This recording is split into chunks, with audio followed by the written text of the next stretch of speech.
Yung tungkol po dun sa 17:3 ng Juan, yung sabi ni Kristo na makilala Na ikaw ay makilala nila na iisang Diyos na tunay. Tama naman yun eh. Nung salita niya ay nakatingala siya sa langit, di ba? Nga, nakasulat sa uno, sinalita niya Jesus ang bagay na ito. Sa pagtingala ng kanyang mga mata sa langit ay sinabi, Ama, luwalhatiin mo ang anak. Tapos, gaya ng ibinigay mo sa kanyang kapamahalaan sa lahat ng laman, upang bigyan niya ng buhay na walang hanggan, yung lahat ng ibinigay mo sa kanya. At ito ang buhay na walang hanggan, na ikaw ay makilala nila na iisang Diyos na tunay. Sino kausap niya?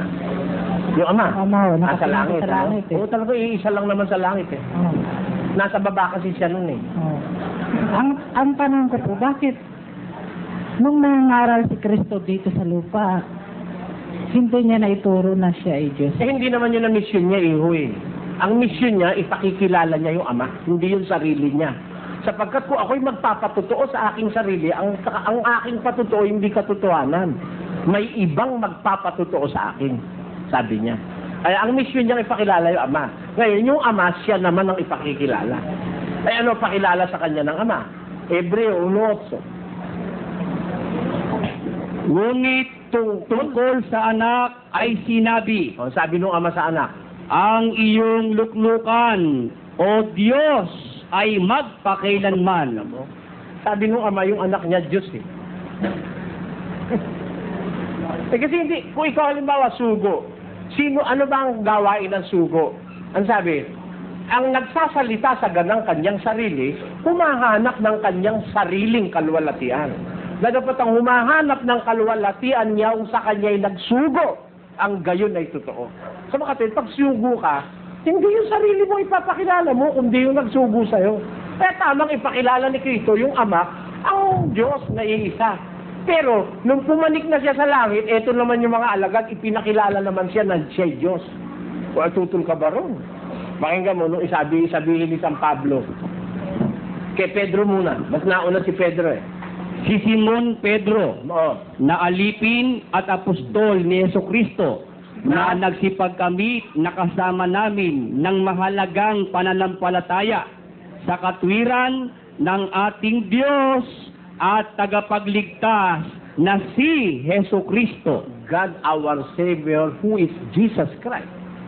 Niliwanag eh, ng Diyos at ng ating Diyos at tagapagligtas na si Jesucristo.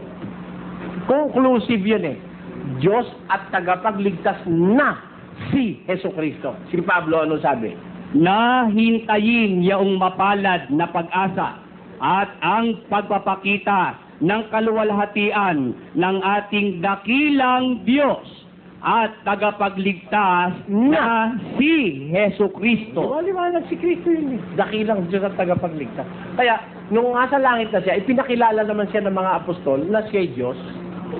At di naman katakatakang sabihin siya Diyos. Anak ng Diyos ba naman? Sasabihin mo, tao. Anak ng Diyos yun eh. Siyempre, Diyos ang may anak. Diyos ang anak. Tao ang may anak. Tao ang anak. Di ba? Anak ng kalabaw, kalabaw. Anak ng kambing, kambing. Di ba? Kalagayan ang tinutukoy doon. Eh kayo, kung bigyan kayo ng argumento ng liligaw kayo, bakit? Pagkabay ka anak ng presidente, presidente na. Eh, hindi naman kalagayan yung presidente tungkulin. Di ba? Ang kalagayan, tao, anghel, Diyos. Yung anak ng Diyos, Diyos. Yung anak ng Espiritu, Espiritu. Yung anak ng tao, tao. Pero presidente, hindi naman nanganganak yung presidente. Hindi naman kalagayan yun eh. Ang filosofya sa inyo, bakit? Pagkabay ka, anak ka ng presidente, presidente ka na. Bakit? Kung hindi, halimbawa, anak ako ng hari, hindi ba pwedeng maghari? Hina naman ng ama kung pag hindi niya ako nagawang hari.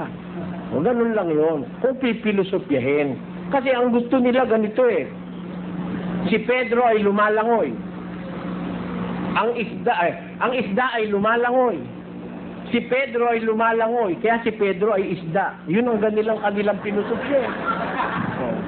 Para man pagka lumangoy ka, isda ka na. Di ba? Di ba? Ang kanilang paniniwala, si Kristo raw, kaya tao, dahil daw, ang Diyos ang Diyos iisa lang daw ang Diyos, ang Ama lang. At yung Diyos na yung Espiritu. Kaya yung Diyos na yung Diyos, yung Espiritu, si Kristo raw hindi Diyos dahil may laman at saka may buto. Yun ang kanilang argumento eh. Kaling argumento yung ginagawa sa inyo ng... Alam mo mga pastor nyo, ang natutunan sa Biblia yung ibabaw. Yung ilalim din nila nakuha. Miro mo, si Kristo raw, nag-umpisa nung ipanganak ni Maria. Paano nangyari? Nag-umpisa raw si Kristo nung ipanganak ni Maria. Samantalang hindi pa nga ginagawa ang mundo, nandun na yung anak ng Diyos. 17:5. 17:3 yung tinanong mo sa akin, ano? O, ikoma natin sa 5. At ngayon, Ama, luwalhatiin mo ako sa iyo rin ng kaluwalhatiang aking tinamo sa iyo bago ang sanlibutan ay naging gayon. Tamo? Luwalhatiin mo ako sa iyo ng kaluwalhati ang aking tinamo, past tense. Ano? Tinamo sa iyo bago pa ang sanlibutan ay naging gayon. Di wala pang sanlibutan, meron ng anak. Saan mo sasabihin mo tao? Imposible. De los imposibles.